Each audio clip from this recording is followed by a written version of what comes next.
Assalamualaikum warahmatullahi wabarakatuh. Salam sehat dan bahagia selalu guru-guru hebat di Indonesia.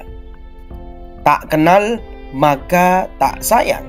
Perkenalkan terlebih dahulu, nama saya Wedi Sahirul Alim dari Lembaga SMA Islam Sunan Bonang, calon guru penggerak Angkatan 10 kelas 207A Kabupaten Situbondo.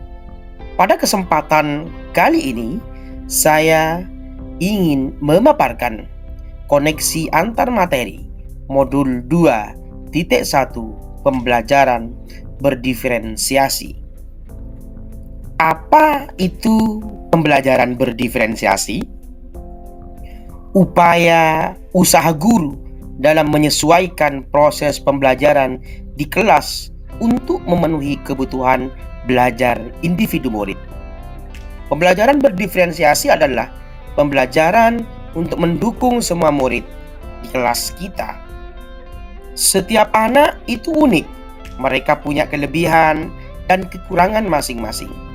Begitu pula dengan minat, gaya belajar, kebiasaan, pola pikir, kemampuan literasi, dan lain-lain pasti berbeda-beda kan?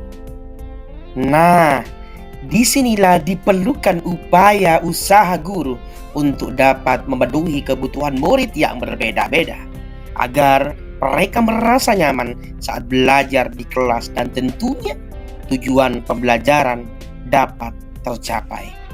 Selanjutnya, bagaimana cara untuk dapat melakukan pembelajaran berdiferensiasi di kelas?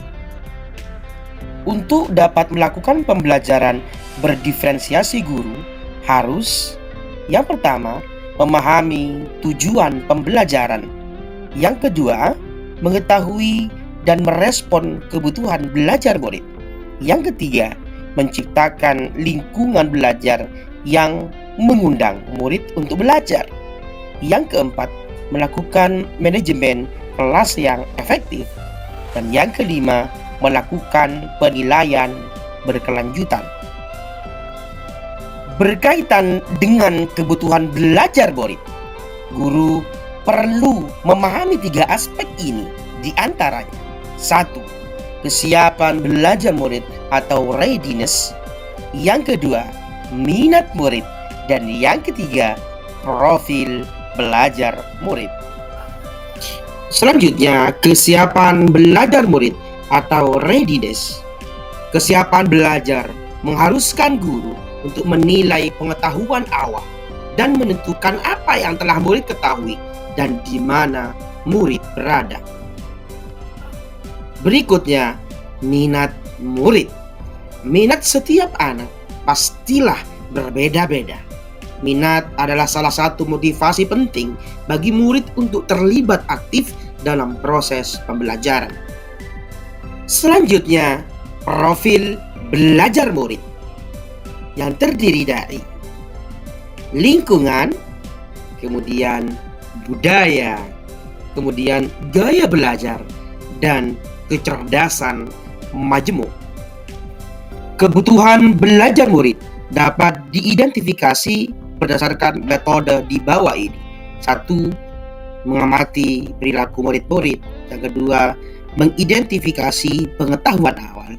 Yang ketiga, mereview dan melakukan refleksi terhadap praktik pengajaran. Yang keempat, berbicara dengan guru murid sebelumnya.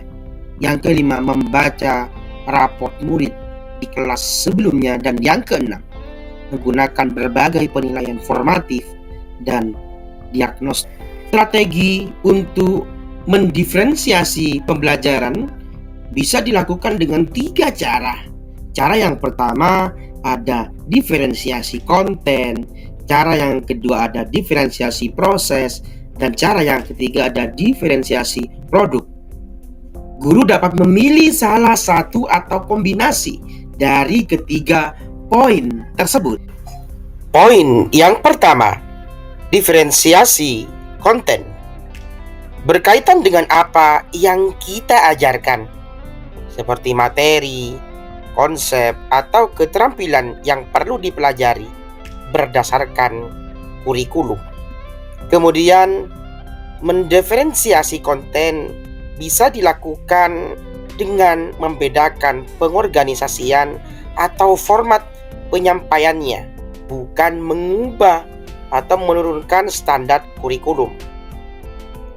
Adapun yang kedua, diferensiasi proses.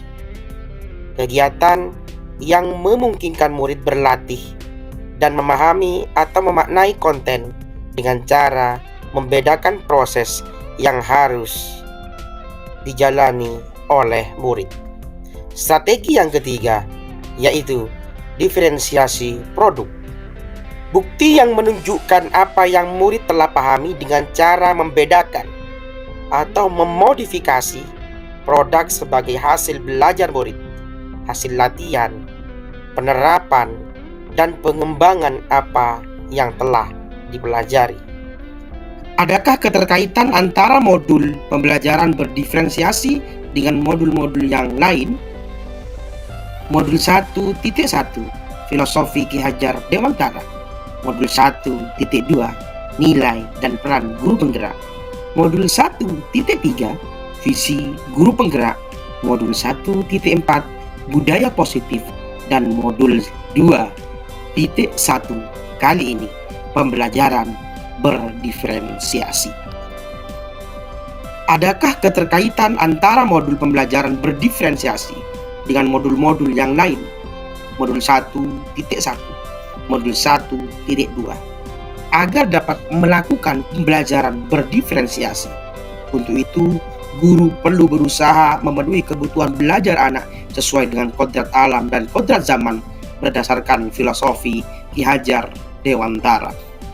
Modul 1.2, modul 1.3. Dalam melakukan pembelajaran berdiferensiasi, guru penggerak harus berpihak pada murid, reflektif, mandiri, kolaboratif, dan inovatif untuk menciptakan pembelajaran berdiferensiasi agar dapat memenuhi kebutuhan murid.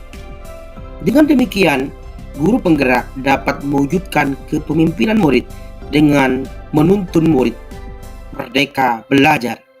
Semua ini sesuai dengan nilai dan peran guru penggerak. Modul 1.3, modul 2.1. Pembelajaran berdiferensiasi dapat menjadi salah satu strategi untuk mewujudkan visi guru penggerak yang berpihak pada murid. Berikutnya, modul 1.4, modul 2.1. Dalam pelaksanaan berdiferensiasi antara guru dan murid, harus ada kesepakatan kelas terlebih dahulu agar proses pembelajaran dapat berjalan dengan baik sesuai dengan nilai-nilai budaya positif. Tidak terasa, waktu pemaparan ini berjalan begitu cepat. Terima kasih saya pribadi ucapkan. Katepot kula namera, salalopot nyoon sapora. Wassalamualaikum warahmatullahi wabarakatuh.